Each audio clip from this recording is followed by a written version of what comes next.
Trump के सामने क्या डिमांड रखेंगे पुतिन? पुतिन रिटर्न गिफ्ट में डोनाल्ड ट्रंप को क्या देंगे? 15 अगस्त को तय हो जाएगा ज़ेलेंस्की और यूक्रेन का भविष्य।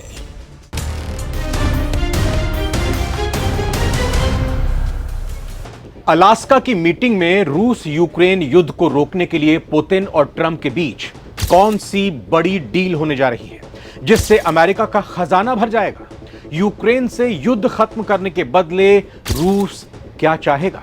वो क्या शर्तें होंगी जिस पर पुतिन सीज फायर को राजी होंगे? आखिर युद्ध रोकने के लिए पुतिन ट्रंप के सामने क्या क्या डिमांड रखने वाले हैं?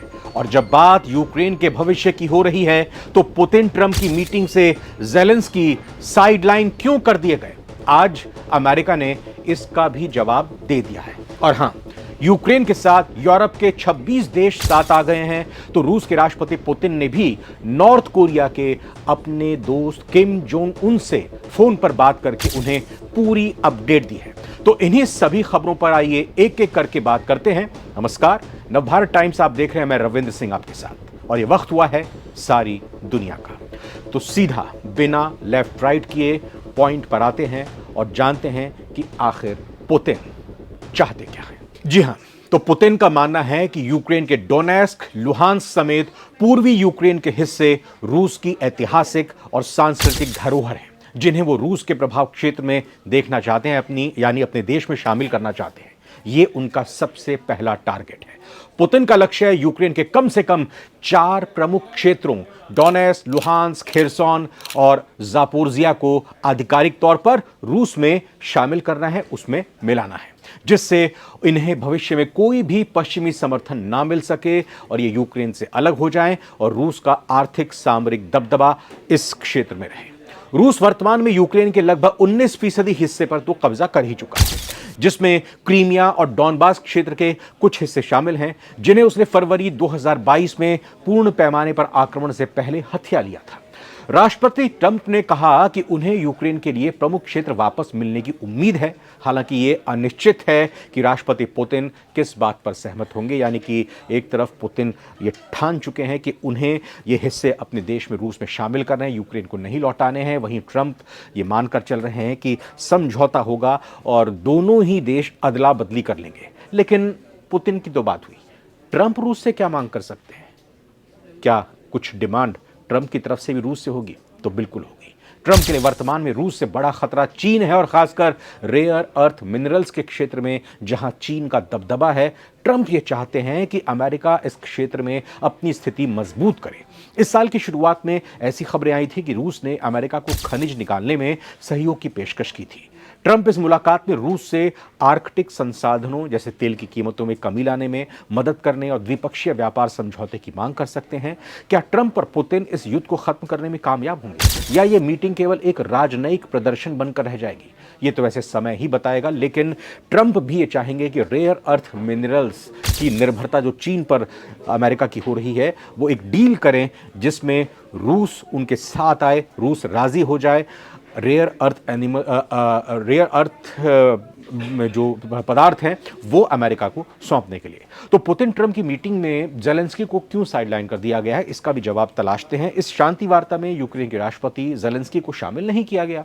इस मीटिंग में ज़ेलेंस्की को क्यों नहीं बुलाया गया, इसे लेकर आज व्हाइट हाउस की प्रेस सचिव कैरोलिन लेविट ने जवाब दिया है। मंगलवार को उन्होंने बताया कि यह बैठक पूरी तरह पुतिन के अनुरोध पर आयोजित की गई। इसका उद्देश्य यूक्रेन पर चल रहे युद्ध को समाप्त करने के तरीकों को बेहतर ढंग से समझना है। लेविट ने यह भी कहा कि राष्ट्रपति ट्रंप इस बैठक में पुतिन के साथ आमने सामने बातचीत कर यह समझने की कोशिश करेंगे कि युद्ध को रोका कैसे जा सकता है। लेविट यहां कहना चाहती हैं कि पुतिन ने ट्रंप के साथ मीटिंग करने का फैसला किया था, इसीलिए ज़ेलेंस्की इसमें शामिल नहीं है। अब ट्रंप क्यों आतुर हैं?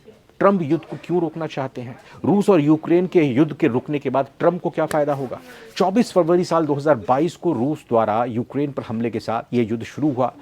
युद्ध में रूस ने यूक्रेन के बड़े हिस्से पर कब्जा कर लिया। मीटिंग से पहले रूस ने फिर 10 किलोमीटर अतिरिक्त क्षेत्र पर कब्जा किया और 1 लाख से ज्यादा सैनिक अपने तैनात किए। दूसरी ओर यूक्रेन को अमेरिका और पश्चिमी देशों से हथियार, धन और कर्ज के रूप में व्यापक सहायता मिल रही है। ट्रंप और उनकी रिपब्लिकन पार्टी लंबे समय से इस सहायता पर सवाल उठाते रहे। उनका तर्क है कि अमेरिकी टैक्स पेयर के पैसे की बर्बादी है। ट्रंप ये मानते हैं कि युद्ध विराम से न केवल आर्थिक बोझ कम होगा, बल्कि दुनिया उन्हें शांति दूत के रूप में देखेगी, जिससे नोबेल शांति पुरस्कार जैसी संभावना भी ट्रंप के लिए बन सकती है। रूस की हमने बात की, या कहीं कि पुतिन की हमने बात की कि वो क्या क्या चाहते हैं, लेकिन यहां यह भी समझना होगा कि रूस और क्या क्या चाहेगा। तो जी हां, यूक्रेन को खेरसॉन, डोनेट्स्क, लुहांस्क और जापोरिजिया क्षेत्र में दावा छोड़कर इन्हें रूस के हवाले करना होगा, ये तो हमने आपको बताया। लेकिन यूक्रेन को नाटो की सदस्य बनने की अपनी इच्छा हमेशा हमेशा के लिए छोड़नी होगी। यूक्रेन को परमाणु हथियार विकसित ना करने की गारंटी देनी होगी। रूस यूक्रेन के अंदर रह रहे रूसी समुदाय के अधिकारों और सुरक्षा की गारंटी चाहेगा। कब्जाए गए क्षेत्रों को अंतर्राष्ट्रीय स्तर पर कानूनी मान्यता देने की मांग करेगा। खासतौर से अमेरिका और पश्चिमी देशों से रूस पर लगे आर्थिक और राजनीतिक प्रतिबंध हटाने की मांग रखी गई है। काला सागर वाले व्यापारिक मार्गों पर रूस को नियंत्रण चाहिए ताकि यूक्रेन की अर्थव्यवस्था दबाव में रहे। इससे रूस का व्यावसायिक रास्तों का नियंत्रण बना रहेगा। इस नीति के पीछे तर्क क्या है? इसका मतलब और मकसद यह है कि रूस चाहता है कि युद्ध के बाद यूक्रेन पूरी तरह से उसके नियंत्रण या प्रभाव के क्षेत्र में रहे। ऐसा समझौता हो जिससे पश्चिमी देशों की यानी यूरोप के देशों की रूस विरोधी नीति कमजोर पड़े या यूक्रेन अपने मुद्दों पर खुद ब खुद मुश्किल में आ जाए। क्रीमिया और डॉनबास का पूरा क्षेत्र देगा तो यूक्रेन की जमीनी और समुद्री कनेक्शन रूस पर निर्भर हो जाएगा, जो रूस के लिए एक रणनीतिक जीत होगी। और यूरोप से जो तनातनी रूस की है वो काफी हद तक उसमें एक बढ़त रूस को मिलेगी। यूक्रेन और पश्चिमी देशों की प्रतिक्रिया इस पर क्या आ रही है ये भी समझते हैं। हालांकि यूक्रेनी राष्ट्रपति ज़ेलेंस्की बार-बार कह चुके हैं कि वो अपनी 1 इंच जमीन भी रूस को नहीं देंगे, लेकिन पश्चिमी देशों ने पुतिन की शर्तों को सख्त और अस्वीकार्य बताया है। दोनों पक्षों में सुनियोजित समझौता मुश्किल है क्योंकि रूस की मांगें बहुत मुश्किल और यूक्रेन की संप्रभुता के खिलाफ है। पुतिन के यूक्रेन के कुछ हिस्सों पर नियंत्रण की मांग उसकी सुरक्षा, प्रभाव विस्तार और पश्चिमी देशों को कमजोर करने के लिए है।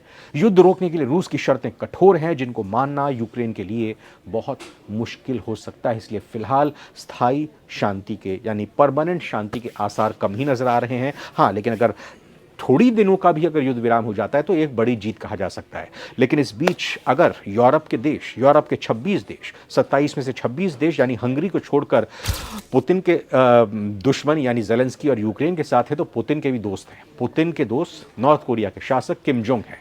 फोन पर बाकायदा पुतिन ने बात की और पूरी अपडेट दी है। मीटिंग से पहले उत्तर कोरिया के नेता किम जोंग उन और रूस के राष्ट्रपति पुतिन ने फोन पर बात की और अपने मजबूत होते संबंधों और यूक्रेन के खिलाफ युद्ध प्रयासों पर चर्चा की।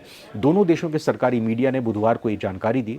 उत्तर कोरिया की आधिकारिक कोरियन सेंट्रल न्यूज एजेंसी ने यह बताया है कि पुतिन ने मंगलवार को फोन पर बातचीत के दौरान उत्तर कोरियाई सैनिकों द्वारा दिखाई गई बहादुरी, वीरता और आत्म बलिदान की भावना का खूब जमकर बखान किया, उसकी तारीफ की। उत्तर कोरिया के सुरक्षा बलों ने रूस के कुर्स्क सीमा क्षेत्र में यूक्रेनी घुसपैठ को रोकने के लिए रूसी सेना के साथ मिलकर लड़ाई भी लड़ी थी। तो कुल मिलाकर रूस यूक्रेन युद्ध को 3.5 साल से ज्यादा समय बीत चुके हैं और इस युद्ध ने लाखों लोगों को बेघर कर दिया है। दोनों पक्षों के हजारों सैनिक मारे गए हैं, अरबों डॉलर का आर्थिक नुकसान पहुंचा है। इस बीच सभी को यह उम्मीद है कि 15 अगस्त 2025 को अमेरिका के खूबसूरत अलास्का में जब डोनाल्ड ट्रंप और व्लादिमीर पुतिन की मुलाकात होगी तो ये किसी न किसी नतीजे पर पहुंचेगी। वो नतीजा जो कि मानवता के पक्ष में होगा, जो कि शांति के पक्ष में होगा। नमस्कार।